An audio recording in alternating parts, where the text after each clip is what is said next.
அது வந்து கண்டிப்பா ஏற்றுக்கொள்ள முடியாது. பிரதானத்துவம் இந்த கூட்டத்தில் கூட்டப்பட்டது. ஏன் இவ்வளவு பெரிய ஒரு கன்ஃபியூஷன்? நான் ரொம்ப சிம்பிளான ஒரு பர்சன். அவருக்கு வேற எந்த ரைட்ஸும் கிடையாது. என்ன வேணா இருக்கட்டும்ங்க. வணக்கம். நேர்பட பேசு நிகழ்ச்சிக்கு வரவேற்கிறோம். திருச்சி சிவா விரைவில் மத்திய அமைச்சர் ஆவார் என்று முன்னாள் திமுக அமைச்சர் திரு அனிதா ராதாகிருஷ்ணன் பேசியிருக்கிறார். மகளிர் இடஒதுக்கீடு மசோதா, தொகுதி மறுசீரமைப்பு மசோதா உள்ளிட்ட மசோதாக்களை நிறைவேற்றுவதற்காக திமுகவின் உதவியை நாடாளுமன்றத்தில் பாஜக நாடும் என்று முன்னாள் மத்திய நிதியமைச்சர் திரு ப சிதம்பரம் பேசியிருக்கிறார். இதான் இன்றைய நேர்பட பேசுவின் பேசுபொருள். கணிகிறதா திமுக பாஜக கூட்டணிக்கான தருணம் என்ற தலைப்பில் பேச இருக்கிறோம். அரசியல் விமர்சகர் திரு கண்ணன் பங்கேற்றிருக்கிறார். அரசியல் விமர்சகர் திரு ரவீந்திரன் துரைசாமி இணைந்திருக்கிறார். பத்திரிகையாளர் திரு ஜீவசகாப்தன் பங்கேற்றிருக்கிறார். பத்திரிகையாளர் திரு சுவாமிநாதன் இணைந்திருக்கிறார். வணக்கம் விருந்தினர்கள் அனைவருக்கும். திரு சுவாமிநாதன், திமுகவுக்கோ பாஜகவுக்கோ நட்பை புதுப்பித்துக் கொள்ளலாம், உறவை புதுப்பித்துக் கொள்ளலாம், கூட்டணி வைத்துக் கொள்ளலாம் என்ற எண்ணமோ விருப்பமோ இருக்கா? இல்ல திமுகவும் பாஜகவும் நெருங்கி கொண்டிருக்கிறார்கள், விரைவில் கூட்டணி மலரும் என்று திட்டமிட்டு கட்டமைக்கப்படுகிறதா? இல்ல, இரண்டு தரப்பும் நெருங்குவது என்பது ஒரு வகையில் காலத்தின் கட்டாயம்னு அவர்கள் உணர்ந்திருக்கலாம் அப்படின்னு நான் நினைக்கிறேன். ஏன்னா நடந்து முடிந்த தேர்தல் அதற்கு ஒரு உதாரணம். ஒரு புதிய சக்தியாக வந்த விஜய் போன்றவர்கள் 35% வாக்குகளை பெற்றிருக்கிறார்கள். அப்ப அந்த நேரத்துல திமுக அடுத்து நாடாளுமன்ற தேர்தலை சந்திக்கணும். இப்ப அடுத்து வரக்கூடிய தேர்தல் என்றால் உள்ளாட்சி தேர்தல், அதற்கு பின்பு ஒரு நாடாளுமன்ற தேர்தல். அப்ப ஏற்கனவே அவர்களுக்கு நாடாளுமன்ற தேர்தலை பிரதமர் இல்லாமல் சந்தித்த ஒரு கடந்த கால அனுபவம் இருக்கு. நீங்க கடந்த கால அனுபவத்துல அவங்க 2014 நாடாளுமன்ற தேர்தல் தனியாக திராவிட முன்னேற்ற கழகம் தேர்தலை சந்தித்தாங்க. அதாவது பிரதமர் வேட்பாளர் இல்லாமல், மோடி பாஜக பக்கமும் இல்லாமல், காங்கிரஸ் பக்கமும் இல்லாமல் தேர்தலை சந்தித்தாங்க. அதனுடைய முடிவு அவர்களுக்கு தெரியும். இன்னொன்று, இன்றைக்கு விஜய் அவர்கள் 35% வாக்குகளை பெற்றிருக்கிறார். அப்ப விஜய் அவர்களையும் எதிர்க்கணும். அதே நேரத்தில் இங்க வரிசை கட்டுகிறதுல பல வழக்குகள், அமலாக்கத்துறை சார்ந்த வழக்குகளை திமுகவினர் மீதே இருக்கிறது. இன்று இந்த உரையை பேசியிருக்கக்கூடிய அனிதா ராதாகிருஷ்ணன் அவர்கள் மீது கூட இருக்கிறது, ஏவா வேலு அவர்கள் மீது இருக்கிறது, பல முன்னாள் அமைச்சர்கள், கிட்டத்தட்ட செந்தில் பாலாஜி அவர்கள் மீது இருக்கிறது, ஐ பெரியசாமி அவர்கள் மேல இருக்கு, துரைமுருகன், இப்படி வரிசையாக பலருடைய மேல அமலாக்கத்துறை வழக்குகள் இருக்கு. அவ மத்தியிலும் ஆட்சி அதிகாரத்துல இல்ல, மாநிலத்திலும் ஆட்சி அதிகாரத்தில் இல்லை என்பது இரட்டை சிக்கலை திமுகவுக்கு ஏற்படுத்தலாம். அப்ப அதெல்லாம் மையப்படுத்தி அவன் அடுத்து வருகிற அவர்களுக்கு பாஜகவிற்கும் தேவை இருக்கிறது. இந்திய அரசியலமைப்பு சட்டத்தில் பல திருத்தங்களை கொண்டு வருவதற்கும், புதிய புதிய மசோதாக்களை நிறைவேற்றுவதற்கும் நாடாளுமன்றத்தோட மக்களவை, மாநிலங்களவை இரண்டிலுமே 3/2 பங்கு ஆதரவு தேவை. அப்ப ஒரு பக்கம் பாஜகவிற்கும் இப்பொழுது திமுகவின் தயவு தேவைப்படுகிறது. திமுகவுக்கும் ஒரு பக்கம் விஜய் அவர்கள் வழக்குகளாக போட்டுக் கொண்டிருக்கிறார். மாநில அளவுல இங்க லஞ்ச ஒழிப்புத்துறை போன்ற வழக்குகளை போட்டாலும் இந்த வழக்குகள் போடப்படுவதன் பின்னால் அமலாக்கத்துறை தான் வர்றாங்க. கடந்த காலங்கள்ல அதுதான் கடந்த தமிழக அரசுல, தமிழ்நாட்டில் நடந்த பல வழக்குகள்ல திருப்பு முனையாக அமைந்தது.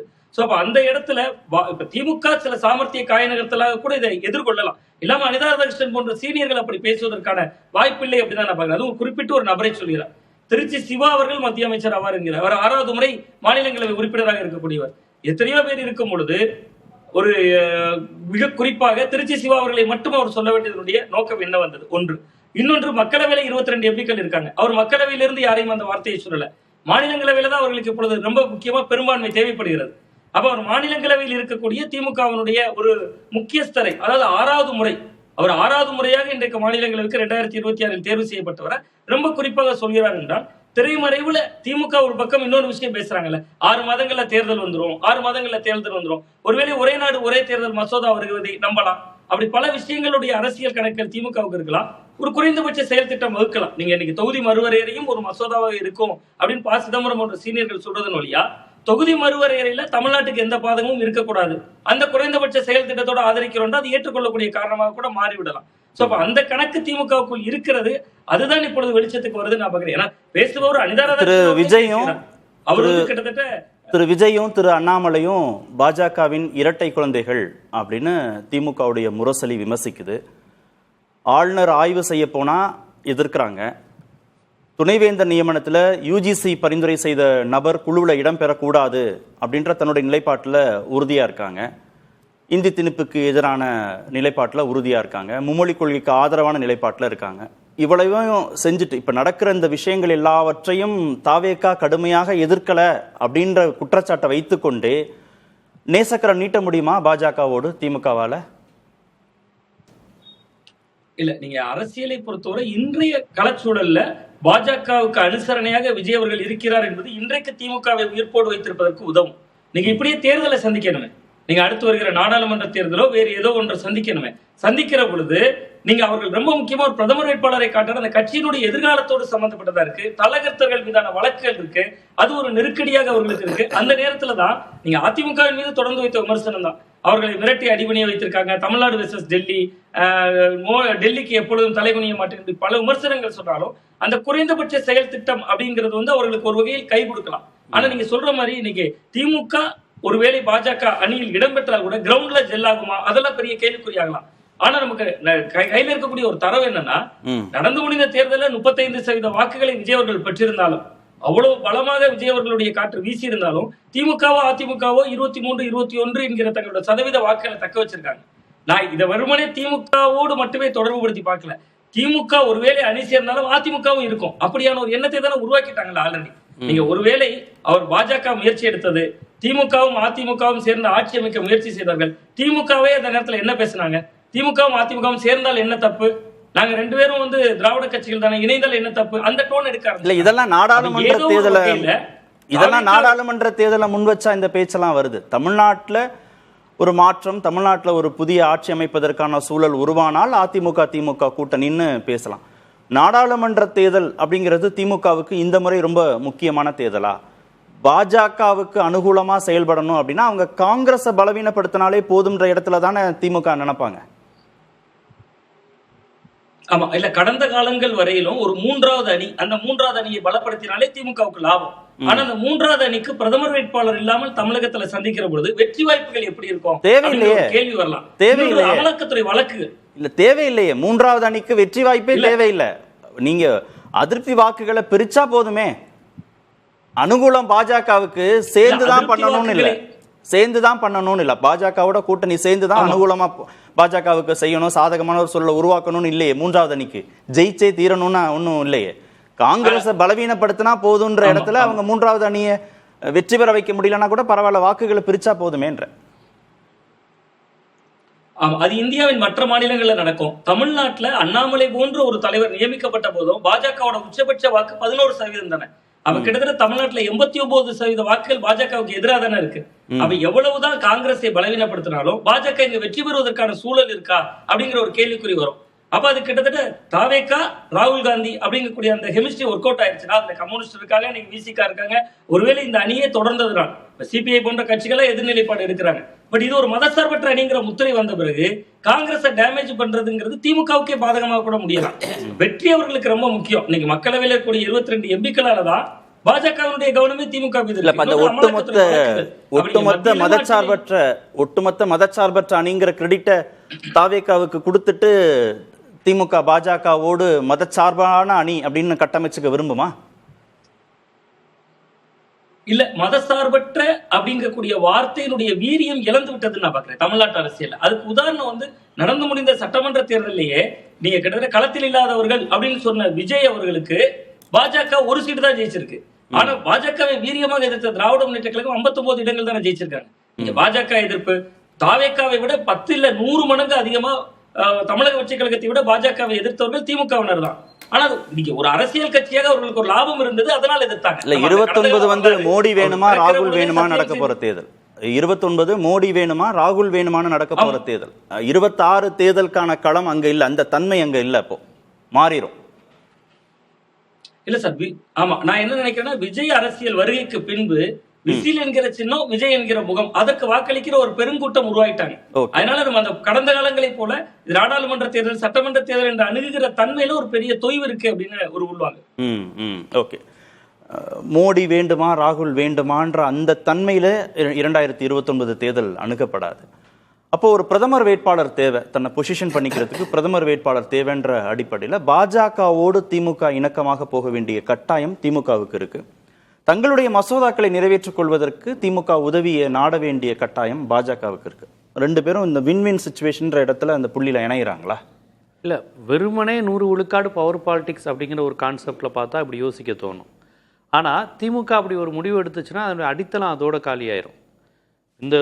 எந்த தேர்தலுக்கு பிறகும் திமுக இருக்கணும், அப்படி தான் கட்சிக்காரங்க யோசிப்பாங்க, கட்சி தலைமை யோசிக்கும். திருச்சி சிவா மத்திய அமைச்சர் ஆயிடுவார், பாஜக மசோதாக்களை எதிர்ப்பது தான் திமுகவினுடைய பலமே. இந்த கணம் வரையும் அவர்களுடைய மறுதொகுதி சீரமைப்பு, ஒரே நாடு ஒரே தேர்தலை கடுமையா விமர்சிக்கிறாங்க. ஆனா விஜய் விசில்னு வந்த பிறகு அதெல்லாம் மாறிடுச்சுன்றாரு. இல்லையே, பாஜக எதிர்ப்பு திமுக இன்னும் வீரியமா பேசுதா, விஜய் இன்னும் வீரியமா பேசுறாரா? விஜய்க்கு இவங்க அப்படி ஒரு தோற்றத்தை தர்றாங்க. அவர் பாஜகவை எதிர்த்து ஒரு வரி கூட எதுக்கும் பேசுனா வந்தே மாதரம் வந்துருச்சு, எதுவுமே பேசுவது கிடையாது. இந்த 66 நாளில் அவர் பாஜகவுக்கு ஃப்ரெண்ட்லியாக தான் இருக்கார். பாஜகங்கிற கட்சியை வந்து நீங்கள் ஐடியாலஜிக்கலாக பார்த்தீங்கன்னா தமிழ்நாட்டுக்குள்ளே ஐடியாலஜிக்கலாக அது வருது. இதுவரையும் திராவிட கட்சிகள் இருக்கும்போது செய்ய முடியாது எல்லாத்தையும் விஜயால் செய்ய முடியுது, விஜய் இருக்கும்போது. அதனால் பாஜகவுக்கு நெருக்கமான சக்தியாக தான் விஜய் இருக்கிறாரு. விஜய் பாஜகவை எதிர்ப்பதே கிடையாது. ஆனால் தோற்றம் என்னன்னா தமிழ்நாட்டில் பாஜகவை எதிர்த்தாதான் ஹீரோ. விஜயை ஹீரோன்னு சொல்லியாச்சு, சொன்னதுக்கப்புறம் அவர் பாஜக எதிர்ப்பாருங்கிறத அந்த பிம்பத்தை உண்டு பண்ணணும். இல்லை, பாஜகவை வீரியமா எதிர்க்கலைன்னா கூட திரு விஜய் காங்கிரஸை வச்சுக்கிறாரு, விசிகா கூட இருக்கு, ஐயுஎம்எல் கூட இருக்கு, இடதுசாரிகள் கூட இருக்காங்க, ஒரு மதச்சார்பற்ற அணின்ற ஒரு பெர்செப்ஷன் அவங்களுக்கு கை கொடுக்கும். அதுதான் இருக்கு, பெர்செப்ஷன், தோற்றம் தான் இருக்கு. அது வந்து உண்மை கிடையாது, எல்லாம் பிம்பம் தான் இருக்கு. காங்கிரஸே என்னங்க, வந்த உடனே ஆளுநர் அதிகாரத்தை நியாயப்படுத்தி தானே அமைச்சர் ஆன அடுத்த நிமிஷம் அதானே பேசுனாங்க. முதலமைச்சருக்கு எதுக்கு அந்த பதவி அப்படி ஒன்றும் அவசியம் இல்லைன்னு தானே பேசுனாங்க. அப்போ பாஜக காங்கிரஸ் ரெண்டுமே ஒரே கூறுகள் தானுங்க. எந்த விஷயத்தில் பெரிய வேறுபாடு இருக்கு? சிறுபான்மையினர் நலன் போன்ற விஷயங்கள் வந்தால் கூட காங்கிரஸ் ஆட்சியில் தான் பாபர் மசூதி இடிக்கப்பட்டது. எல்லாரும் பாஜகவுக்கு காங்கிரஸ் பரவாயில்லைன்னு பார்த்தாங்களே ஒழிய காங்கிரஸும் முழுக்க முழுக்க ஒரு பார்ப்பனர் கட்சி தான், அதில் எந்த சந்தேகமும் கிடையாது. காங்கிரஸினுடைய அந்த அப்பர் காஸ்ட் மைண்ட் செட்டை தான் பிஜேபி வேறு விதமாக சோசியல் இன்ஜினியரிங் பயன்படுத்திக்கிச்சு. உமா பாரதி, கல்யாண் சிங் போன்ற பேக்கட் கிளாஸ் ஆட்களை உடனே முதலமைச்சர்களாக்குனாங்க. அந்த சமயம் தான் பாபர் மசூதி இடிக்கப்பட்டது. அப்போ வந்து பிற்படுத்தப்பட்டவர்களுக்கான இடஒதுக்கீடு அந்த நேரத்தில் பறிக்கப்பட்டது. அதை காங்கிரஸ் ஆதரிச்சிச்சுல. இடஒதுக்கீடுக்கு வந்து ஆதரவா இல்லையே. ஜனசங்கமும் பாரதிய ஜனதாவும் இடஒதுக்கீடுக்கு எதிராக இருக்கு, பேக்கட் கிளாஸ் ரிசர்வேஷனுக்கு. காங்கிரஸ் ராஜீவ்காந்தி தண்ணி குடிக்காம பேசினாரு இடஒதுக்கீடு கிடைக்கக்கூடாது. ஆனா ஒரு மதச்சார்பற்ற அணி சிறுபான்மை வாக்குகள்னு வாங்குறதுக்கு காங்கிரஸ் இருக்கிற அந்த முகம் தேவைப்படுது இல்ல? இல்லைங்க, அந்த முகம் சரியான முகமா இருந்தா பரவாயில்ல. அது ஒரு பெரியாரு, அம்பேத்கர், மார்க்ஸ் இதெல்லாம் ஏற்றுக்கொண்ட ஒரு சோசியலிச தன்மையுடன் காங்கிரஸ் இருந்தா பரவாயில்ல. காங்கிரஸ் இவ்வளவு நாள் இருக்கும்போது அப்படி பேசிட்டு இப்ப இல்லைன்ற நிலையில பாஜகவும் காங்கிரஸும் ஒன்னொன்னு பேசுறது எடுபடுமா? இல்ல, அவங்க காங்கிரஸ் வட இந்தியாவில் அது இன்னொரு சங்கி அமைப்பா தான் இருக்கு. உங்களுக்கு அவங்க ராமர் ஜெயந்தி கொண்டாடினா அனுமர் ஜெயந்தி போட்டு கொண்டாடுகிற அளவில் தான் மத்திய பிரதேசத்திலும் உத்தரப்பிரதேசத்திலும் காங்கிரஸ் இருக்கு. ராம்னு கூப்பிடுறவங்க பிஜேபி காரங்க மட்டும் கிடையாது. நீங்க வடக்க போனீங்கன்னா காங்கிரஸ்காரங்களும் உங்களை பார்த்தோம்னா ராம் தாங்குவாங்க, வணக்கம் நமஸ்தே எல்லாம் சொல்ல மாட்டாங்க. ஸோ அவங்க வந்து ஒரு இந்துத்துவா தான், அதுல எந்த சந்தேகமும் கிடையாது. இல்ல, இப்ப திமுக வந்து காங்கிரஸையும் பாஜகவையும் சம தூரத்துல வச்சிருச்சு. அவங்க அந்த எண்ணத்துல கொண்டு வந்துட்டாங்க. இப்ப வேற இல்லைங்க, திமுகவோட அலையன்ஸ்ல இருந்தப்ப காங்கிரசினுடைய பிஹேவியருக்கும் இப்போதுக்கு வித்தியாசம் இருக்கு. இல்லைங்க, காங்கிரஸ் இயல்பில் அந்த தன்மை தான். காங்கிரஸில் அவ்வப்போது சில கோபனாக்களும் பீட்டர் அல்போன்ஸ்களும் பேசுறது வந்து உங்களுக்கு பெரியாரிஸ்ட் பாணியில இருக்கும். காங்கிரஸ் தன்மைங்கிறது உங்களுக்கு திராவிடத்துக்கு எதிரானது தான். அந்த கூட்டணி அமைஞ்சிருச்சு. இப்போ திரிணாமுல் காங்கிரஸ் எல்லாம் காலப்போக்கில் எல்லாம் மாறினோடனே காங்கிரஸ் வந்து ஒரு சாஃப்டாக மாறிடுச்சு. பிஜேபி வீரியமாக வந்ததுக்கப்புறம் பாபர் மசூதி இங்கே இடிப்பதற்கு முன்னாடி ராஜீவ்காந்தி கொடுத்த கடைசி பேட்டி ஆங்கில பத்திரிகையில் வந்திருக்கு. அதில் அவர் கேட்டது, இந்தியாவில் உத்தரப்பிரதேசத்தில் ராமர் கோயில் கட்டாமல் வேறு எங்கே கட்டுவாங்கன்னு கேட்டதான் ராஜீவ்காந்தி கேள்வி கேட்டது. அதுதான் அடுத்த நாள் தலைப்பு செய்தியாக வர வேண்டியது. ஆனால் அவர் படுகொலை செய்யப்பட்டதுனால அடுத்த நாள் அந்த செய்தி வந்துருச்சு. அவர் கடைசியாக கொடுத்த பேட்டியில் அவர் அப்படி தான் கேட்டிருக்கிறாங்க. ஸோ அவங்க வந்து இயல்பாக அப்படி தான் இருந்திருக்கிறாங்க. ஆனால் தமிழ்நாட்டில் காங்கிரஸ் கொஞ்சம் மாறி இருந்தது. ராகுல் காந்தி மற்ற காங்கிரஸ் போல் இல்லாமல் ஒரு முற்போக்குவாதியாக இருந்தார். இந்தியாவினுடைய மாநிலங்கள் வளர்ச்சியை அங்கீகரிப்பதாக பேசினார், இந்தியை எதிர்த்தார், பொதுப்பட்டியலிருந்து கல்வி எடுத்து மாநில பட்டியல் கொடுப்பேனார், எங்கள் பாட்டி இந்திரா காந்தி செஞ்சது தப்புனார். இதெல்லாம் ராகுல் காந்தி சொன்னது, நான் சொல்லலை. அப்போ நமக்கெல்லாம் வந்து இவர் ஒரு பயாலஜிக்கலாக இவர் வந்து ராஜீவ் காந்தியோடைய மகனாக இருந்தாலும் கொள்கை ரீதியாக விபி சிங்கினுடைய வாரிசா இருக்காரு அப்படின்லாம் சந்தோஷப்பட்டோம். அந்த ராகுல் காந்தியை பலவீனப்படுத்த, அந்த ராகுல் காந்தி தலைமையேற்றுகிற காங்கிரஸை பலவீனப்படுத்தணும்னு தானே திமுக நினைக்கிறாங்க, விரும்புறாங்க. இப்போ அவங்க பிரவீன் சக்கரவர்த்திகள் அவங்களுடைய கான்செப்ட்லாம் வேற மாதிரி தானே இருக்கு, அவங்களுடைய மைண்ட் செட் அப்படிங்கிறது. இப்போ அவங்களுடைய இலக்கே திமுகவுக்கு எதிராக தானே இருக்கு. திமுகங்கிற கட்சிக்கு இல்லை, அந்த திராவிடம் மாநில சுயாட்சி இதுக்கு எதிராக தான் அவங்களுடைய கான்செப்ட்லாம் இருக்கு. இப்போ அவங்க வந்து இதே காங்கிரஸ் வந்து பாஜகவினுடைய அந்த எதேச்சதிகார தன்மையை எதிர்த்து போராடினவங்க தான். இப்போ திருப்பரங்குன்றம் ஃபைல்ஸ் இதுக்கெல்லாம் கடந்த திமுக இருந்தப்போ காங்கிரஸினுடைய செல்வ பெருந்தகையினுடைய ரியாக்ஷன் எப்படி இருந்தது? எப்படி திருப்பரங்குன்றத்தில் கொண்டு வரலாம் தானே பேசினாங்க. குர்பானி இந்த விஷயத்தில் அவங்களுடைய செயல்படுது. இப்போ விஜய் கட்சியில் அமைச்சரவையில் சேர்ந்ததுக்கப்புறம் அவங்க சிறுபான்மையின் நலனில் என்ன பேசியிருக்காங்க, இந்த போராட்டங்கள் வீரியங்களா விஜய் கட்சிக்கு ஏற்ற மாதிரி தான் அவங்களும் மாறுறாங்க. இல்ல காங்கிரஸும் இல்லாம இடதுசாரிகளும் இல்லாம பாஜகவும் இல்லாம எந்த தேசிய கட்சியுமே இல்லாம வெறும் மாநில அரசியல் மட்டும் பண்ணக்கூடிய கட்சி திமுக இல்ல. தேசிய அரசியலையும் அவங்க இடம் பெற்றிருக்கிறாங்க, தேசிய அரசியலையும் பண்றாங்க, முக்கிய ரோல் பிளே பண்ணணும்னு நினைக்கிறேன். காலம் தானே அதை தீர்மானிக்கும், வேற ஒன்றும் இல்லை. எந்த தேசிய கட்சியோடும் கூட்டணி வைக்காம தானே 2014 ஜெயலலிதா அம்மையார் வந்து 38 சீட் வாங்கினாங்க. இங்க தேசிய கட்சியோட கூட்டணி வைக்காம ஒரு மக்களவை தேர்தலை சந்திச்சு 38 இடம் பிடிச்சாங்களா, பொசிஷன் பண்ணாங்க, மோடியா லேடியான்னு பொசிஷன். ஆமா, அப்ப அப்படி ஒரு கான்செப்ட் வந்து பண்ணாங்கல்ல. விபி சிங்கை வந்து கொண்டு வந்ததுல தமிழ்நாட்டில் திமுக ஒரு முக்கிய பங்கு உண்டு இல்ல, விபி சிங்கை ப்ரொஜெக்ட் செஞ்சதுல. அப்போ மூன்றாவது அணிங்கிற கான்செப்ட் இந்த மாதிரி விஷயங்கள்லாம் மாநில கட்சிகள்லாம் சேர்ந்து கூட ஒரு அணிங்கிற ஒரு கான்செப்டை உருவாக்கலாம்ல. ஏங்க காங்கிரஸை பிஜேபிக்கு ஆல்டர்னேட்டிவா பார்த்து தானுங்க ஆதரிச்சாங்க எல்லா மாநில கட்சிகளும். அது மம்தாவை காங்கிரஸ் பழி வாங்குது, பீகாரில் தேஜஸ்வி யாதவை பழி வாங்குது, உத்தரப்பிரதேசில் அகிலேஷ் யாதவோட இப்போ பிரச்சனை பண்ணிக்கிட்டு இருக்கிறாங்க. அகிலேஷோடையும் அவங்க சும்மா போக தயாராக இல்லை.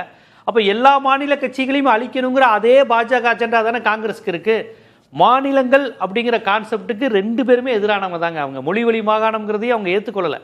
பிஜேபி ரொம்ப ஓப்பனாக ஏக இந்துத்துவம் இந்து ராஷ்டிரான்னு கான்செப்டில் இருக்காங்க.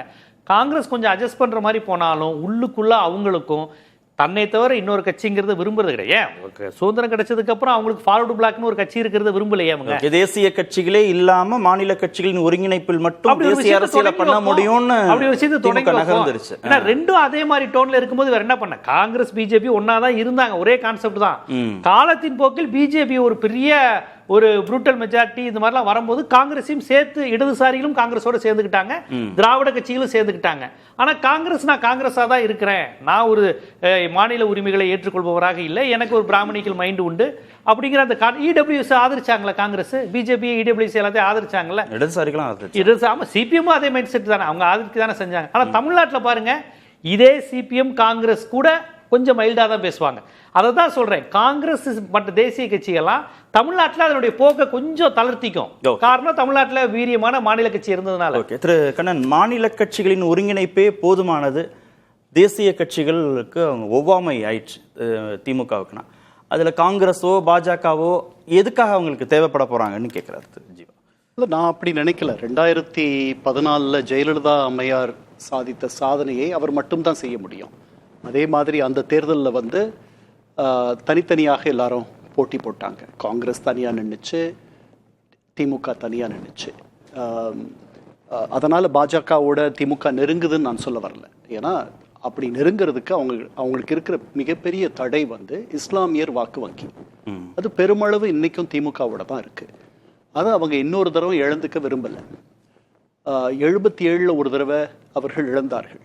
ஏன்னா ஜனதா கட்சியில் ஜனசங்கம் ஒரு உறுப்பு கட்சின்றதுனாலேயே எம்ஜிஆர் பக்கம் போயிட்டாங்க, இந்தியன் யூனியன் முஸ்லீம் லீக். அப்போ அதுக்கப்புறம் 99 திருப்பி அந்த மாதிரி நடந்துச்சு. அந்த தவறை அவர்கள் செய்வதற்கு அஞ்சுவார்கள். ஜெயலலிதாவுக்கு அது பெரிய பின்னடைவை கொடுத்துச்சு அந்த முடிவு. ஏன்னா பெரும்பாலான, அதாவது சிறுபான்மையர் அத்தனை பேரும் இல்லை, இஸ்லாமியர்களில் பெரும்பாலானோர் திராவிட முன்னேற்ற கழகத்தை ஒரு இஸ்லாமிய பாதுகாப்பு அமைப்பாக தொடர்ந்து பார்த்து வருகிறார்கள். அதுக்கு ஒரு ஊனம் ஏற்பட்டுறக்கூடாது அப்படின்ற ஒரு அச்சம் அந்த கட்சிக்கு இருக்கு. இது ஒரு பக்கம். இப்போ பாதுகாப்பு, மத்திய அரசோட இங்கேயும் ஆட்சியில் இல்லை, அங்கேயும் ஆட்சியில் இல்லை, அங்கே வந்து அங்கே இருக்க ஆளுங்கட்சியோட நம்ம நேசமாக இருந்தோம்னா நமக்கு ஒரு பாதுகாப்பு வருமா அப்படின்னா பாதுகாப்பு வராதுன்ட்டு வரலாறு சொல்லுது. ஏன்னா வாஜ்பேயி அரசில் இருந்த பொழுது தான் 5 நாள் உள்ளே கொண்டு போய் வச்சாங்க கலைஞர் கருணாநிதியை. அப்பத்தான் டிஆர் பாலு கைது எல்லாமே நடந்துச்சு. அதனால வாஜ்பேயி அரசாலேயே பாதுகாக்க முடியாத திராவிட முன்னேற்ற கழக தலைவர்களை மோடி அரசு பாதுகாக்குமானா ஒருவேளை பாதுகாக்கலாம். ஏன்னா அதை விட இது அதிரடி அரசு நடக்கலாம். அந்த பாதுகாப்புக்காக, இந்த அதாவது ஒரு எதிர்பார்ப்புக்காக, மத்திய அமைச்சரவையில் சில பொறுப்புகளுக்காக இந்த வாக்கு வங்கியை இந்த இவ்வளவு நாள் தொன்று தொட்டு ஒரு 75 ஆண்டுகளுக்கு மேலாக உருவாக்கி வைத்திருக்கிற இந்த பிம்பத்தை திராவிட முன்னேற்ற கழகம் இழந்துவிட விரும்புமா அப்படின்றதான் முதன்மையான கேள்வி.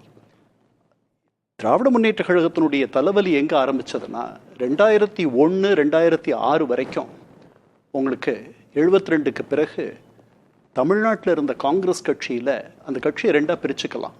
அலமாரி திமுகவினர், கிளாசட் டிஎம்கே மென், அலமாரி அதிமுகவினர், கிளாசட் ஏடிஎம்கே மென். உங்களுக்கு ஜெயலலிதா தலையெடுத்து 2006க்கு பிறகு அது முழுக்க முழுக்க பெரும்பான்மையான கிளாசட் டிஎம்கே மென் கட்சியாக மாறி போயிடுச்சு. அதற்கு மிகப்பெரிய சவால் 2024 விஜயனுடைய வருகைக்கு பிறகு எழுது. அவர்கள் வென்று விட்டார்கள். இப்போது அவங்க சிறுபான்மையினர். அவர்கள் இன்று அலமாரி திமுகவினரை ஜெயிக்கலைன்னா அப்ப அதே நிலைமை தொடர்ந்து. ஆமா, கண்டிப்பா இருக்கும்.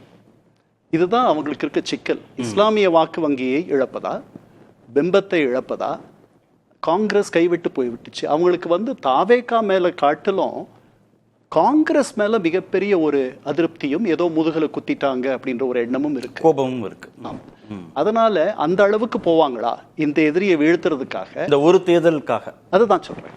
அதனால அப்புறம் உள்ளாட்சி தேர்தல்களுக்கு அவர்களுக்கு பிஜேபி துணைன்னு இருக்குமா, அதனால வாக்கு வங்கி அதிகரிக்குமான்றதெல்லாம் எனக்கு தெரியல.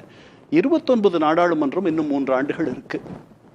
அதுல இது ஒரு நல்ல சுய பரிசோதனை காலம் திமுகவுக்கு. அது 40 இடங்கள்லையும் தனியாவே நிக்கலாம், பல கட்சிக்காரர்களை திருப்திப்படுத்தலாம், தன்னை சோதித்து பார்த்துக்கலாம். ஏன்னா இது ஒரு பெரிய இந்த நாடாளுமன்றம் 29 நாடாளுமன்றத்தில் அவர்கள் அத்தனையும் தோத்துட்டா கூட ஒன்றும் குடிமூழ்கி போயிடாது. அது மாதிரி நடந்திருக்கு முன்னாடி. ஜெயலலிதா அம்மையாரே தோத்துருக்காங்க. அதனால அவர்கள் இந்த மாதிரி ஏதாவது ஒரு விபரீத பரீட்சையில இறங்க மாட்டாங்க அப்படின்னு நான் நினைக்கிறேன். ஆனால் அரசியலில் எதுவும் நிகழலாம். பாஜகவுக்கு தேவை இருக்கா? திமுகவுக்கு பாஜகவோட நெருக்கம் காட்டுறதுனால இஸ்லாமிய வாக்குகள் பிரச்சனை வரும்னு சொல்றீங்க. பாஜகவுக்கு ஒரு தேவை இருப்பதாக திரு ப. சிதம்பரம் சொல்றாங்க. தங்களுடைய மசோதாக்களை நிறைவேற்றிக் கொள்வதற்காக பாஜக திமுகவோட உதவியை நாடும் நாடாளுமன்றத்தில். இல்ல, பாஜகவுக்கு அது வின். அதாவது ஒரு அதிதீவிர திராவிட கருத்தியல் கொண்ட ஒரு கட்சி, தந்தை பெரியார், மொழி கொள்கை, மாநில சுயாட்சி, இப்படியெல்லாம் விடாப்பிடியா மூச்சு முட்டை பேசுகிற ஒரு கட்சியை அவர்கள் மிதப்படுத்துவதற்கு இது ஒரு மிகப்பெரிய வாய்ப்பு அவர்களுக்கு. உண்மை, அங்கே அவங்க மாநில நாடாளுமன்ற மேலவையில் அவர்களுக்கு 3/2 பங்கு பெரும்பான்மை தேவை. காமன் சிவில் கோட், டீலிமிட்டேஷன், அதுக்கப்புறம் இந்த ரிமூவல் ஆஃப் சீஃப் மினிஸ்டர்ஸ், இந்த மாதிரியான மசோதாக்களை எல்லாமே திமுக எதிர்த்த மசோதாக்கள். ஆமாம், இதையெல்லாம் அவர்கள் அங்கே ஒருவேளை ஃப்ளோர் கோஆப்ரேஷன் இருக்குமோ அப்படின்ற ஒரு ஐயப்பாடு எனக்கு கூட இருக்கு. அது நம்ம காலம் தான் நமக்கு சொல்லும். திரு ரவீந்திரன் துரைசாமி, எதிர்த்த மசோதாக்களுக்கு ஆதரவு கொடுப்பதுங்கிறது திமுக 100% தன்னுடைய நிலைப்பாட்டை மாற்றிக்கொள்ளக்கூடிய விஷயம். அந்த சமரசத்தை திமுக செய்து கொள்ள வாய்ப்பு இருக்கா? பாஜக கவர்னரை என்கிட்ட கன்சல்ட் பண்ணிட்டு தான் போடணும். மாநில உரிமையாக்கும்னு மன்மோகன் சிங் இருக்கும்போது சார் கண்ணன் சார் சொல்லக்கூடிய மிகப்பெரிய ஆளுமை ஜெயலலிதா சொன்னாங்க. சென்னமேனி வித்யாசாகரனே ஆர்எஸ்எஸ் பின்புலத்தில் வந்த ஒரு கவர்னரை, விலை போகாத ஒரு கவர்னரை தமிழ்நாட்டுக்கு போட்டார் மோடி. அதே ஜெயலலிதா அம்மையார் வரவேற்கவும் வழி அனுப்பவும் சென்னமேனி வித்யாசாகர்கிட்ட போய் நின்னாங்களா இல்லையா? ஆப்சிக்யூஸ் பிஹேவியருங்கிற வார்த்தைக்கு ஓவிய விளக்கம் ஜெயலலிதா அம்மையார் தான் நான் பலமுறை சொல்லியிருக்கேனா இல்லையா? என் கம்பல்ஷன், பொலிட்டிக்கல் கம்பல்ஷன். ஸோ இன்னைக்கு கலைஞர் 1980ஆம் ஆண்டு மக்களவை தேர்தலுக்கு முன்னாடி என்ன பண்ணாரு? தன்னோட ஆட்சியை டிஸ்மிஸ் பண்ணின காங்கிரஸும் தானும் சேர்ந்தால்தான் எம்ஜிஆரை தோற்கடிக்க முடியும். எம்ஜிஆர் ஒன்றும் தோற்கடிக்க முடியாத சக்தி அல்ல. அவர் தஞ்சாவூர்ல ஜெயித்திருக்கிறாரு, மதுரை மாநகராட்சியில் ஜெயித்திருக்கிறாரு. காங்கிரஸும் திமுகவும் சேர்ந்தால் ஓட்டு கணக்கை போட்டு பார்த்தா எம்ஜிஆரை தோற்கடிச்சிடலாம். End justifies the means. உன்னுடைய முடிவுகள் வெற்றியா இருந்தால் எந்த வழிமுறையிலையும் அது ஜெயிக்கலாம். இதுதான் எண்ட் ஜஸ்டிஃபைஸ் த மீன்ஸ் தான். இந்திரா காந்தியையும் கிரியும் முழுக்க வெற்றியை தந்தாதானே உத்தரவாதமா தருமா? உத்தரவாதமா தோத்தாச்ச மும்முனை போட்டியில தோத்து உங்ககிட்ட இருந்தவங்களாம் நீங்க என்ன ஜெயிக்க மாட்டீங்கன்னு உங்களை டிசைட் பண்ணிக்கிட்டு நாடகம் எல்லாம் ஆடிட்டு இருக்கான். பாஜக எதிர்ப்புங்கிறதுல சுயநலவாதம், சந்தர்ப்பவாதம், அரசியல் பல்ட்டி எல்லாத்தையும் பண்ணிக்கிட்டு மோசமான அரசியலை பண்ணிக்கிட்டு ஸ்டாலின் முதல்வர்னு ஜெயித்துக்கிட்டு விஜய் ஆதரிச்சுக்கிட்டு அதுக்கு பாஜக எதிர்ப்புங்கிற ஒரு சாக்கு போக்கு சொல்லிக்கிட்டு கடைஞ்செடுத்து அயோக்கியத்தனமான அரசியலை பண்ணிட்டு உங்களை ஏமாத்துற வேலையெல்லாம் உங்கள்கிட்ட பண்ணிட்டு இருக்காங்க. இவ்வளவு கடுமையா இல்ல பாஜக எதிர்ப்புங்கிறது போலித்தனமானதுங்கிறத மக்களுக்கு தெரியப்படுத்துறதுக்காக தான் ஒரு உணர்வோட தான் நான் சொல்றேன். வேற கடிமை இல்லை. இல்ல அதிமுகவை பாஜக பி டீம்னு சொன்ன திமுக திரு விஜய பாஜகவோட பி டீம் பண்டாரம் பரதேசின்னு சொன்னாரு கலைஞர். திரு அண்ணாமலையை பாஜகவோட பி டீம்னு சொல்லிட்டு அரசியல்ல எண்ட் ஜஸ்டிஃபை அப்படி போய் ஒப்புவிப்பாங்களா? தங்களை போய் ஒப்புவிப்பாங்களா? இல்ல அல்லனா உங்களுக்கு இன்னைக்கு உள்ள அரசியல் களம் மும்முனை போட்டி களம். சாமிநாதன் சொன்ன மாதிரி பிரைம் மினிஸ்டர் கேண்டிடேட் முக்கியம், பிரைம் மினிஸ்டர் கேண்டிடேட் இல்லாமல் 2014 என்ன ஆச்சுங்கிறத அவங்க இன்ட்ராஸ்பெக்ட் பண்ணி பார்ப்பாங்க. ஆரம்பத்தில் நின்றுக்கிட்டு அப்புறம் கையை கைப்பற்றிங்கன்னு சொல்லி இல்லாத காங்கிரஸ் தான் எங்களுக்கு பிரைம் மினிஸ்டர் கேண்டிடேட்னு சொல்ல வேண்டிய நிலைமை பல இடங்களில் 3வது போனது. கன்னியாகுமரி மாவட்டத்தில் டெபாசிட் இழந்தது, தருமபுரியில் எல்லாம் நம்ம அதை பார்த்த ஒரு விஷயம் தான். ஸோ அவங்களுக்கும் பிரைம் மினிஸ்டர் கேண்டிடேட்டுங்கிற ஒரு வெப்பன் தேவை. அந்த வெப்பன் தமிழ்நாட்டில் 2 பேருக்கு தான் இருக்குது. ஒன்று வெற்றிகரமாக ராகுலுக்கு இருக்குது, இன்னொன்று டெவலப் ஆகிட்டு வருது மோடிக்கு. இதில் வெற்றிகரமாக இருக்கக்கூடிய ராகுல் காந்தி மோடி ஸ்டாலின் மேலே வன்மம் காழ்ப்புணர்ச்சியில் இருக்கிறாரு. 2 பேருக்கு ஒரு நன்றி தெரிவிக்கும் போது அவருக்கு போடக்கூடிய வார்த்தைகள் வேற, ஸ்டாலினுக்கு போடக்கூடிய வார்த்தைகள் வேற. அப்போ அவங்களுக்கு பிரைம் மினிஸ்டர் கேண்டிடேட்னு சொன்னால் அவங்களுக்கு மோடி தான் இருக்கிறது ஒரு சூழ்நிலை தான் அவங்க இருக்கிறாங்க. ஏன் கலைஞர் பண்டாரம் பரதேசின்னு பாஜகவை சொன்னார். Right man in the wrong பார்ட்டின்னு சொல்லி என்டிஏ உருவாக்கி வாஜ்பாய் பிரதமர் 99 ஜெயிக்க இல்லையா? இல்ல இப்ப டெல்லி வெர்சஸ் தமிழ்நாடுங்கிற இடத்துக்கு நகர்ந்துட்டாங்கல்ல திமுக. அதுல தோத்துட்டாங்கல்ல. தோத்து போன இடத்துல போர் புரிய முடியுமா? காங்கிரஸ் ஒரு முறை தானே தோத்தாங்க. 19 ஜெயிச்சாங்க, 21 ஜெயிச்சாங்க, 24 ஜெயிச்சாங்க, 26 தோத்துருக்காங்க. ஒரு முறை தோத்தாலும் நீங்க தோத்தது என்ன, நீங்க ஜெயிக்க மாட்டீங்கன்னு உங்க கூட நின்னவங்க எல்லாம் உங்களை டெசர்ட் பண்ணிட்டு ரெட்டை வேடெல்லாம் போடுறாங்க. சிதம்பரத்துல இருந்து அவங்க தகவதுக்கு ரெட்டை வேடெல்லாம் போடுறாங்க. நீங்க நம்ம ஜெயிக்க மாட்டீங்கன்னா உங்களை டெசர்ட் பண்ணிட்டு போயிட்டாங்களே உங்க பங்காளிகள். இதுக்காக உங்கள்கிட்ட எலும்பு சதைமா நின்று பாஜக வைத்தவங்க எல்லாம் பதவிதான் முக்கியம்னு போயிட்டாங்களே, உங்க கூட இருக்க இல்லையே. இல்ல பாஜகவை சேர்த்துக் கொள்வதால என்ன பலம் கூடிட போகுது திமுகவுக்கு? அது திமுக தான் முடிவு பண்ணணும். பட் 2019 18 விழுக்காடு வாக்கு மோடி பிரதமர்னு அண்ணாமலை தலைமையில பாஜக 25% வாக்குகள் வாங்கியிருக்காங்க இல்லையா திமுக. அந்த சதவீதம் பாஜக வர்றதுனால 30 35 கூடுமா இல்ல இன்னும் குறையுமா? அது என்டிஏக்குள்ள டிஎம்கே வர்றதா அங்க மேட்ரு, திமுக அண்ணா திமுக சேர்றதா மேட்ரு. கரெக்டான இடத்துக்கு வந்துட்டீங்க. அதுதான் மேட்ருங்க. தோத்து போனவங்க எல்லாம் ஒண்ணு சேர்றதா மேட்ரு. 2வது இடத்துல வந்த திமுகவும் 3வது இடத்துல அண்ணா திமுக சேர்றதா மேட்ரு. பாஜக தலைமையை திமுக அதிமுக ஏத்துக்கிட்டு ஒரு அதுதான் மேட்ரு. ஏன்னா அது கம்பல்ஷன். ஏன்னா விஜய் பெரிய உயரத்துக்கு வந்தாச்சு. 35 பிளஸ் இவங்களுக்கெல்லாம் இந்த அதிகாரத்துக்காக ஓடுனவங்களுக்கு எல்லாம் ஒரு 6% எத்தனை சமரசங்களை பண்ணிக்கிறதுன்னு சொல்றீங்க? பாஜகவோடு சேருவது ஒரு சமரசம், திமுக அதிமுக சேருவது 2வது சமரசம். வராவிட்டாலும் பச்சை தமிழன் காமராஜ் வரணும்னு 67 71 என்னென்னலாமோ விமர்சனம் பண்ண காமராஜ் ப்ரொஜெக்ட் பண்ணல. பெரிய அட்வான்ஸ் இல்ல, நெசசிட்டி இல்ல, கரெக்ட் நெசசிட்டி. ஆனா அப்படி சேரும் போது அது அறுவடை பண்ண போறது திரு விஜயும் திரு ராகுலாவும் தானே இருக்க போறாங்கன்ற. நீங்க தனிச்சு 2வது இடத்துக்கு போட்டி போடணும். திண்டுக்கல்ல 3வது தான் போனீங்க. நான் வராவிட்டாலும் பச்சை தமிழன் காமராஜ் வரணும்னு சொன்னதே வச்சு நான் இதுல சபையில சொல்ல விரும்பல. தினமலர் அன்னைக்குள்ள கேஏகே பேச்சு எடுத்து பார்த்தா தெரியும். 3வது தான் போனீங்க. கோயம்புத்தூர்ல 3வது தான் போனீங்க. இப்போ நீங்க 2வது கம்ஃபர்டபுளா இருக்கிறீங்க. ஆனா நீங்க 2வது வரும்போது 2வது இடத்தை உங்களுக்கு உறுதி பண்ண கூட்டணி கட்சிகள் உங்களை டெசர்ட் பண்ணிட்டாங்க. சார் பாஜக கொள்கை எதிரின்னு தாவேகா சொல்லுது. கொள்கை எதிரியோட சேர்ந்துட்டாங்க. இவ்வளவு நாள் பாஜக எதிர்ப்பு டெல்லி வெர்சஸ் தமிழ்நாடுன்னு சொன்னாங்க, பாருங்க பாஜகவோட சேர்ந்துட்டாங்கன்னு தாவேகா பிரச்சாரம் பண்ணும். இன்னொன்னு பாருங்க திமுக அதிமுகவும் சேர்ந்துட்டாங்கன்னு. இப்ப 3 பேரும் சேர்ந்தா அது ஒட்டுமொத்தமா தாவேகாவுக்கு தெரியும். நான் தான் தமிழ்நாட்டை முடிவு பண்ணணும்னு சொன்னாரு எம்ஜிஆர். டிஸ்மிஸ் பண்ண இந்திரா காந்தியோட சேரலாமான்னு கேட்டாரு. என்னாச்சு? தெளிவா 37 சீட்டு ஜெயிக்கத்தானே செய்தாங்க. நீங்க இவ்வளவும் சேர்ந்தாலும் 2வது இடம் தான் வர முடியுன்றீங்க. இல்ல இப்போ பொசிஷனே 2வது இடம் திமுக இருக்குது, 3வது நியர்பை எடப்பாடி இருக்கிறாரு. இல்ல நான் என்ன கேக்குறேன், எடப்பாடிய மறந்துகிட்டு இல்ல நம்ம மறக்க வேண்டாம், அவரை மறக்க வேண்டாம். நான் என்ன கேக்குறேன்னா பாஜக அதிமுக திமுக எல்லாரும் சேர்ந்து கூட்டணி அமைச்சா இங்க தாவேகா காங்கிரஸ் இடதுசாரிகள் விசிக ஐயுஎம்எல் கூட்டணிய அடிச்சிருவாங்களா? இவங்க அமைச்சாலும் அமைக்கலனாலும் அவங்க சேரத்தான் போறாங்க. பவர் அவங்களை யுனைட் பண்ணும். நீங்க மும்முனையா இருந்தீங்கன்னா போட்டியே இருக்காது. லாபம் கருதி தானே ஒரு முடிவு எடுப்பாங்கன்னு கேக்குறேன். அப்படி ஒரு லாபம் கிடைச்சிருமா? நீங்க பிரைம் மினிஸ்டர் கேண்டிடேட் இல்லனா நஷ்டம் ரொம்ப வரும். 2024 எடப்பாடிக்கு வந்தது. நஷ்டம் வருமா? பாஜகவோட சேரும்போது ரொம்ப நஷ்டம் வருமா? கண்ணன் சார் சொல்ற மாதிரி இஸ்லாமியர் வாக்குகளை இழக்கிறதுக்கு அந்த கட்சி தயாராகுமா? இஸ்லாமியர் வாக்க வச்சு தான் தோத்தாச்சே. மீதி என்ன ராகுல் பிரதமர் ஐயுஎம்எல்க்கு ஹாய்தே மில்லத்து கிடைக்காத அதிகாரம்னு சொல்லும்போது எந்த இஸ்லாமியர் நிக்க போறாங்க? அவங்க அவங்களுக்குள்ளேயே அதுல எதிர்ப்பு இருக்கு. நீங்க ஒட்டுமொத்த இஸ்லாமிய பிரதிநிதி இல்லைன்னா அவங்களுக்கு இருக்கலாம். பட் ஓட்டிங் எப்படி போகும்? ராகுல் விஜய்க்கு தானே போகும், ஐயுஎம்எல்க்கு தானே போகும். நாளைக்கு அவங்கள வச்சு ஜெயிக்க முடியல.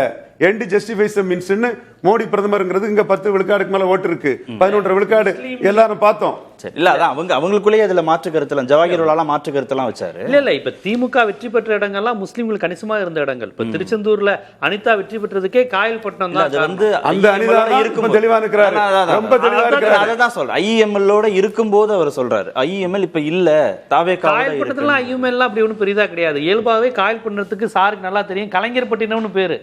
அந்த அளவுக்கு அங்க திமுக ஆதரவான மோடி கூட சேர்ந்தாலும் சப்போர்ட் பண்ணுவாங்க. அது எப்படி சப்போர்ட் பண்ணுவாங்க? இல்ல அது திமுகவுடைய அடிமனை. இவங்க முஸ்லிம்கள் மட்டும் இல்ல, இந்துத்துவ எதிர்ப்புங்கிறது ஏதோ முஸ்லிம்களுக்காக மட்டும் இல்ல, திராவிட இயக்கத்தின் எதிரியும் அதுதானே. இல்ல அப்ப நேரடியாவே அவங்க மோடியை சப்போர்ட் பண்ணிடுவாங்களே. இல்ல இது அவர் சொன்னதுக்கு சொன்னேன், பண்டாரம் பரதேசி சொன்னேன், வாஜ்பாய் வச்சு கலைஞர் ஜெயிக்கல. இத பேசுவோம். உத்தரப்பிரதேசத்திலயும் முஸ்லிம்கள் கணிசமா அகிலேஷ் பக்கம் தான் நிக்கிறாங்க, ராகுல் பக்கம் இல்ல. சரி, சுருக்கம். அதாவது இஸ்லாமியர்கள்ல கொஞ்சம் பேர் தாவேகா பக்கம் நகர்ந்திருக்காங்க. காயல்பட்டத்தையே எடுத்துக்குவோம். பொதுவா பெரும்பான்மையான வாக்குகளை திமுக வாங்கும். இந்த முறை 7000 வாக்குகள் குறைச்சல் காயல்பட்டத்துல. அதனால அதையும் யோசிப்பாங்க திமுக. இல்ல ஒட்டு மொத்தமா போயிடும்ன்ற நானும் அப்படிதான் ரவீந்திரன் சார் சொல்றாரு. நானும் அப்படிதான் போயிடும்ன்ற நானும் அப்படித்தான் நினைக்கிறேன். சரி, பேசுவோம். திரு சாமிநாதன், திரு எடப்பாடி பழனிசாமி ஒரு முடிவெடுக்கிறார். திமுக தான் எதிரி, தாவேகா எதிரி அல்ல. சமீபத்தில் கூட திமுக தான் தீய சக்தி, திமுக தான் இங்க அதிமுகவுக்கு எதிரான நிலைப்பாடு கொண்ட கட்சின்னு தாவேகா எதிர்ப்பை அவர் கூர்மைப்படுத்தல. அப்போ அப்படி ஒரு முடிவை எடுக்கிற போது பைபோலார் பாலிடிக்ஸ்குள்ள திமுக அதிமுக தான் இருக்கணும் அப்படின்னு அவர் முடிவெடுக்கும் போது, நீங்க இந்த ஒரு தேர்தலுக்காக பாஜகவோடு இணக்கம் அப்படின்னு திமுக நகர்ந்தா அது அவங்களுக்கு சஸ்டைனபிளா அவங்களுக்கு லாபத்தை கொடுக்குமா, நீண்டகால பயனை கொடுக்குமா அவங்களுக்கு? சரி, இப்ப பொது எதிரியாக திமுக அதிமுக 2 பேருக்கும் பொது எதிரியாக அவர்கள் பொது வெளியில வேண்டுமானால் அதை ஏற்றுக்கொள்ளாமல் இருக்கலாம். இன்னைக்கு தாவேகா தான் 35% வாக்குகளே அவர்கள் வாங்கிட்டாங்க. அது வாங்குவதற்கு முன்பு என்றால் கூட வேற. எடப்பாடி பழனிசாமி அவர்களுடைய அந்த பேச்சு என்பது அவர் இன்றைய நாள்ல அவர் சொல்லக்கூடிய உரையாதான் நான் பாக்குறேன். ஏன்னா தேர்தலுக்கு முன்பு ஒரு பிரம்மாண்ட கட்சி நம்மோடு வருகிறது அப்படின்னு சொன்னவர் தான் அவர் தமிழக வெற்றி கழகத்தை நோக்கி. அப்ப இதுல ரொம்ப முக்கியமா லாபம் என்னன்னா சார், இப்ப இந்த தேர்தல் அப்படிங்கறத நம்ம மனதில் வைத்தால் கூட நீங்க இதுல இழப்பு என்பது கிட்டத்தட்ட திராவிட முன்னேற்ற கழகத்துக்கு இஸ்லாமியர்கள் வாக்குகள் தான் இழப்புகளாக இருக்கலாம். ஏன்னா சிறுபான்மையினர் வாக்குகள், கிறிஸ்தவர்கள் வாக்குகள் ஏற்கனவே தாவேகாவை நோக்கி பெரும்பான்மையாக நகர்ந்து விட்டது. கடந்த தேர்தல் முடிவுகளே அது நமக்கு காட்டுது. ஆனா இந்த தேர்தல் முடிவுகள்ல இன்னொரு முக்கியமான செய்தி இருக்கு சார். திமுக 23% ஓட்டு எடுத்திருக்காங்க, அதிமுக 21%. ஒருவேளை பாஜக ரொம்ப ரொம்ப குறைத்திருந்தால் கூட வெறும் 3% எடுக்கிறாங்க. வெறும் 3 தான் நான் சொல்றேன், 11 இருந்ததை வெறும் 3 தான் சொல்றேன். 3 எடுத்தால் கூட பாமக போன்ற கட்சிகளும் முன்னெடுக்கிறதுனால இந்த அணி அமைந்தாலே 50% ஓட்டு எடுத்துருவாங்க. அப்ப அவர்கள் அதை நினைக்கல. அவர்கள் இன்னொன்று திமுக ஒருவேளை நீங்க கேட்டதை மாதிரி இந்த தேர்தலுக்காக லாபம் வேண்டாம், 3வது அணியாக அமைப்போம், நம்மளே தனித்து தேர்தலை சந்திப்போம், தனித்தே தேர்தலை சந்திக்கிறாங்க. ஒருவேளை அவர்கள் தனித்து சந்தித்து ஒரு 10 சீட்டோ 5 சீட்டோ எடுத்துட்டாங்கன்னா தேர்தல் முடிவுகளுக்கு பின்பு ஒண்ணுல பாஜக ஆதரிக்கணும் அல்லது காங்கிரஸ் ஆதரிக்கணும். யாருக்கு பெரும்பான்மை தேவையோ அவர்களை ஆதரிக்கணும். பாஜக கொள்கை எதிரி, தாவேகா ஸ்டைலே சொல்ல போனா திமுகவுக்கும் இன்றைய தேதியில பாஜக கொள்கை எதிரி, அரசியல் எதிரி காங்கிரஸ் கட்சி. ஏன்னா அவர்களை தேர்தல் நேரத்துல மிக முக்கியமான காலகட்டத்துல அவர்களுக்கு எதிரான நிலைப்பாடு எடுத்தவர்கள் அந்த தேர்தல் முடிவுகளுக்கு பின்பு. அப்ப கொள்கை எதிரியும் ஆதரிக்க முடியாது, அரசியல் எதிரியும் ஆதரிக்க முடியாது. அப்ப அவர்கள் ஜெயிக்கக்கூடிய அந்த எண்ணிக்கை என்பது அதே நேரத்தில் இப்படியான ஒரு அலையன்ஸ்ல அவர்கள் இடம்பெறுவதன் மூலமா திமுக தன்னோட இமேஜ் கெடாமலும் பாதுகாப்பாங்க நான் நினைக்கிறேன். என்ன தாவேகாவுக்கு அப்படி ஒரு நிலைமை வந்தா, பாஜகவினுடைய தாவேகாவுக்கு அப்படி ஒரு நிலைமை வந்து இப்போ காங்கிரஸோட கூட்டணியில இருந்து தேர்தலை சந்திக்கிறாங்க. தேர்தல் முடிவுக்கு பிறகு அவங்க பாஜக ஆதரிக்க வேண்டிய ஒரு நிலைமை வந்தா அப்ப என்ன முடிவெடுப்பாங்க தாவேகா? இல்ல அவங்க மாநிலத்தில் காங்கிரசின் தயவு அவர்களுக்கு தேவைப்படுறதுனால இன்னைய சூழல்ல தமிழக வெற்றி கழகம் அந்த நிலைப்பாடுக்கு நோக்கி நகர்வதற்கான வாய்ப்பு இல்லை. திமுகவுக்கு அப்படி இல்லையே. நீங்க அவர்கள் சிக்கலான ஒரு இடத்துக்குள்ள போய் நிக்கிறாங்க. திமுகவுக்கு மத்தியிலும் ஆட்சி இல்ல, மாநிலத்திலும் ஆட்சி இல்ல. இல்ல ஒரு சின்ன குறுக்கீடு ஒண்ணு இல்ல. இப்ப கன்னியாகுமரியில பாஜக திமுக அலைன்ஸ் வந்தா ஜெல்லாகுமா? நீங்க கிறிஸ்தவர்கள்லாம் கன்னியாகுமரியில விஜய்க்கு தான் வாக்களிச்சாங்களா? கன்னியாகுமரியில ஒரு தொகுதியில கூட விஜய் கட்சி ஜெயிக்கல. கிறிஸ்தவர்கள் அதிகமா இருக்கிற மாவட்டம் உங்க மாவட்டம் தான். ஒரு இடத்துல கூட ஜெயிக்கலையே. நாகப்பட்டினம் கிறிஸ்தவர்கள் அதிகமா இருக்கிற இடத்துல ஜெயிக்கலையே. அந்த கிறிஸ்தவர்கள் ஃபுல்லா மூவ் ஆயிட்டாங்க அப்படிங்கிற ஒரு கான்செப்ட் வந்திருந்தா அது காலியா இருக்குமே உங்களுக்கு. இல்ல நான் இது சொல்றேன். சார் 5 தொகுதிகள்ல பாஜக 3வது ரவுண்டுக்கு போயிட்டாங்களே கன்னியாகுமரி மாவட்டத்துல. தாவேகா எப்படி 2வது இடம் வந்தாங்க? நீங்க 5 தொகுதிகள்ல பாஜகவை பின்னுக்கு தள்ளிட்டாங்களே. வழக்கமாக இங்க இருக்கக்கூடிய மத ரீதியான வாக்கரசியலே இந்த தேர்தல களத்துல இல்ல. நீங்க கிள்ளியூர் தொகுதி சார், ரவீந்திரன் சாருக்கு தெரியும். கிள்ளியூர் போன்ற தொகுதிகள்ல திமுக அதிமுக இதுவரை ஜெயிச்சதே இல்லாத தொகுதி. அங்க பெரும்பான்மை 70% பாஜக 3வது இடம் மாறி இருக்கு. இல்ல அதுதான் நான் சொல்லுவாரு. பாஜக இந்துக்கள் ஓட்டையும் எடுத்து மன்னிக்கிற தாவேக்கா இந்துக்கள் ஓட்டையும் எடுத்திருக்கு, சிறுபான்மையினர் ஓட்டையும் எடுத்திருக்கு. அதனாலதான் அது 2ஆம் இடம் நோக்கி நகர்ந்து விட்டது. அப்படி இல்லைன்னா இங்க பாஜக திமுக என்கிற அந்த யுத்தம் தான் கூர்மையாக இருந்திருக்கும். இப்ப பாஜக ரொம்ப பின்னாடி போயிட்டாங்க, 3ஆவது இடத்துக்கு தள்ளப்பட்டாங்கன்னா சிறுபான்மையினர் ஓட்டை உடைந்ததுனால பாஜக ரொம்ப பின்னாடி போயிருச்சு. கிட்டத்தட்ட தமிழக வெற்றி கழகம் முன்னகர்ந்திருக்கு. அப்ப அது வாக்கடிப்படையில முன்னகர்ந்திருக்கு. பெரும்பான்மையாக சிறுபான்மையினர் இருக்கக்கூடிய ஒரு மாவட்டத்திலேயே தாவேக்கா 2ஆவது இடம் வந்து விட்டது. இந்துத்துவ அரசியல் என்பதை பின்னுக்கு தள்ளிட்டாங்க. அப்ப இந்த நீட்சியை தானே திராவிட முன்னேற்ற கழகம் மதிப்பீடு செய்வாங்க. இன்னைக்கு வெற்றியாக வேண்டுமானா நான் இந்த தொகுதிகளில் பதிவு செஞ்சுக்கலாம். வாக்கு வித்தியாசம் கிள்ளியூர் தொகுதியெல்லாம் கிட்டத்தட்ட கணிசமாக சிறுபான்மையினர் இருக்கக்கூடிய தொகுதி. அந்த தொகுதியில காங்கிரஸுக்கும் தாவேக்காவுக்கு வித்தியாசமே 1500 ஓட்டு தான். 16 ரவுண்ட்ல தாவேக்கா லீடிங். அப்ப அது இந்துக்கள் ஓட்டையும் வாங்குது, சிறுபான்மையினர் ஓட்டையும் வாங்குது. அப்ப அந்த இடம் ஒரு அச்சம் ஓட்டிருக்கலாம் அப்படின்னு நான் பாக்குறேன். ஒன்று. இன்னொன்று மிக முக்கியமாக நான் சொன்னது மாதிரி இன்னைக்கு திராவிட முன்னேற்ற கழகத்துக்கு பாராளுமன்ற தேர்தலில் காட்டுறதுக்கு ஒரு பிரதமர் வேணும் என்கிற அடிப்படையிலும் பார்ப்பாங்க. அப்ப நான் என்ன நினைக்கிறேன்னா, திமுக காங்கிரஸை மட்டும் எதிர்ப்பாங்க நாடாளுமன்ற தேர்தலில். ஒரு அணியாக இருந்தாலும் கூட அண்ணா திராவிட முன்னேற்ற கழகம் பாஜகவை முன்னிலைப்படுத்தி மோடி அவர்களை முன்னிலைப்படுத்தி அந்த அணியில இருக்கலாம். அப்ப இரட்டை லாபம் இருக்கு. காங்கிரஸையும் எதிர்த்திருந்த அந்த அணி பாஜகவுக்கு ஆதரவாகவும் பிரச்சாரத்தை களத்தில் இருக்கலாம் என்று யூகிக்கிறேன். ரெண்டையும் எதிர்க்கிறாங்க. திமுக துரோகம் செய்து விட்டதுன்னு காங்கிரஸ் எதிர்க்கிறாங்க, கொள்கையா பாஜகவை எதிர்க்கிறாங்க. அப்படி ரெண்டையும் எதிர்க்க கூடாதுன்னு ஏதாவது இருக்கா? யாராவது ஒருத்தர் பக்கம் நின்னே ஆகணும்னு ஏதாவது அவசியம் இருக்கா? இல்ல, யாராவது ஒருவர் பக்கம் நிற்காமல் இருந்தால் வெற்றி எப்படி இருக்குங்கிறதுக்கு 2014 தேர்தல் அவர்களுக்கு ஒரு உதாரணம். இந்த வெற்றி திமுகவுக்கு தேவையில்லை என்ற இந்த நாடாளுமன்ற தேர்தல் வெற்றி ஒரு திமுகவுக்கு தேவையில்லைன்னாரு கண்ணன் சார். இல்ல, எனக்கு தெரிந்த நான் என்ன மதிப்பீடு செய்யறேன்னா, மக்களவையில 22 எம்பிக்கள், மாநிலங்களவையில 8 எம்பிக்கள் இருக்கக்கூடிய ஒரு கட்சி அவ்வளவு எளிதில் அதை கடந்து போக மாட்டாங்கன்னு நினைக்கிறேன். ஏன்னா அவர்களுடைய கடந்த காலங்கள்ல பாஜகவோடும் ஒரு கூட்டணியில் இருந்து மந்திரி சபையில இருந்திருக்காங்க. அடுத்ததாக நீங்க அது மாதிரி ஜீவானே ஒரு கேள்வி கேட்டாரு, கன்னியாகுமரியில் திமுக பாஜக இணைந்தால் எப்படி இருக்கும்? கடந்த காலங்களில் பொன் ராதாகிருஷ்ணன் முதல் முறை ஜெயித்து நினைக்கிறேன். அந்த அளவுக்கான கடந்த காலங்கள்ல அப்படியும் இருந்திருக்காங்க. அந்த அணிக்கு மக்கள் வாக்கு அளித்திருக்காங்க. அந்த சினாரியோ வேற, அந்த கால சூழல் வேற, இப்போது இருக்கிற சூழல் வேற இல்ல. அப்ப தமிழ்நாடு முழுக்கவே பிஜேபி வாஜ்பாய் அரசிலே அவர் ஆமா ஆமா அது போன்று இருந்தாலுமே கூட இன்னைக்கு இருக்கிற அரசியல் சூழல்ல பொது எதிரியாக விஜய் அவர்கள் முன்னிலைப்படுத்தி நினைக்க வாய்ப்பு இருக்கிறது அப்படின்னு. விஜய வீழ்த்தணும்னா நீங்க எல்லாரும் ஒண்ணு சேரணும். அதான் ரவீந்திரன் சார் கொண்டு வந்து நிறுத்தின புள்ளி. அவர்கிட்ட 35% இருக்கு. திரு சாமிநாதனும் அதை தான் சொல்றேன்.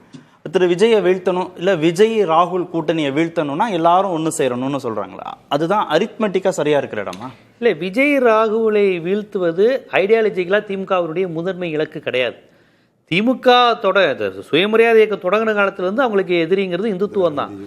அந்த ஐடியாலஜிக்கில எதிர்க்கிறதுல இவங்க கவனம் செலுத்தாம ஒரு பிம்ப கவர்ச்சியில வந்த விஜயை நாங்க வீழ்த்த போறோம், இங்க இருக்க மாணிக் தாக்கூரை வீழ்த்த போறோம்லாம் அவங்க யோசிக்க மாட்டாங்க. தேர்தல் அரசியலுக்குள்ள வந்த கட்சி வெறும் ஐடியாலஜி எதிர்ப்பு, தேர்தல் அரசியலையும் தோல்வியை தாங்க தரும். விஜய தமிழ்நாட்டுல மிகப்பெரிய மார்க்கெட்டே பிஜேபி எதிர்ப்பு தான். மார்க்கெட்டுங்கிறது அதான், பொலிட்டிக்கல் மார்க்கெட்டுங்கிறது பாஜகவை யார் எதிர்க்கிறாங்களோ அவங்களுக்கு தான் இங்க வாய்ப்பு. ஜெயலலிதாவா கலைஞரா யார் அதிகம் எதிர்க்கிறா? கை கொடுக்கலையே, 26ல கை கொடுக்கலையே பாஜக எதிர்ப்புன்னு தானே பேசுறோம். பல இந்த சட்டமன்ற தேர்தலுங்கிறது ரொம்ப ஒரு டிஃபரெண்டான இதுங்க. அது வேற. திமுக அளவுகோலா வச்சுக்க வேண்டியது இல்லை, இது அளவுகோலா வைக்க வேணாம். திமுக ஃபேமிலில இருந்து ஓட்டு போயிருக்குங்க. லேடிஸ் எல்லாருமே திமுக ஜெயிக்கணும்னு நினைச்சிட்டு ஓட்டு போட்டவங்களே ஒரு 10% மேல.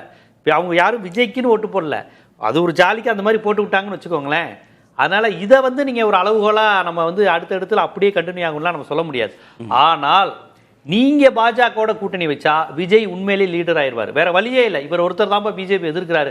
திமுக எல்லாம் போப்பா மாறி எதிர்த்தாலும் எதிர்க்கலனாலும் பாஜக எதிர்க்கலனாலும் இல்ல விஜய் பாஜக எதிர்ப்பு அவரை தான் அப்படி பொசிஷன் பண்ணிடுவாங்க. ஆமா, அவர் ஒரு பெரிய ஆள் நம்பிடுவாங்க. இப்பயே அவர் எதுவுமே செய்யாமலே நம்பும் போது திமுக பிஜேபியோட கொடுத்தா விஜய்க்கு உண்மையிலேயே மிகப்பெரிய தலைவர் ஆயிடுவாங்க. அப்படி ஒரு வேலையை திமுக செய்ய மாட்டாங்க.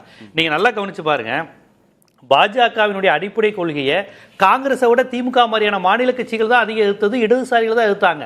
தொகுதி மறுசீரமைப்புக்கு தென்னிந்தியாவை கூட்டு மாநாடு போட்டது திமுக தான், காங்கிரஸ் இல்ல. வட இந்தியாவில் இருக்கக்கூடிய எத்தனை காங்கிரஸ் தலைவர்கள், காங்கிரஸ் முதலமைச்சர்கள் தொகுதி மறுசீரமைப்பை எதிர்ப்பாங்க? எதிர்த்து கூட பேச மாட்டாங்க. ஏன்னா அது ஹிந்தி பெல்ட். தமிழ்நாடு திராவிடம் மாநில கட்சிகள் தான் அடிப்படையான இந்துத்துவாவை எதிர்க்க முடியும். ஏன்னா காங்கிரஸ் எதிர்க்க மாட்டாங்க. வட இந்தியாவில் அவங்க வேற மாதிரி இருப்பாங்க.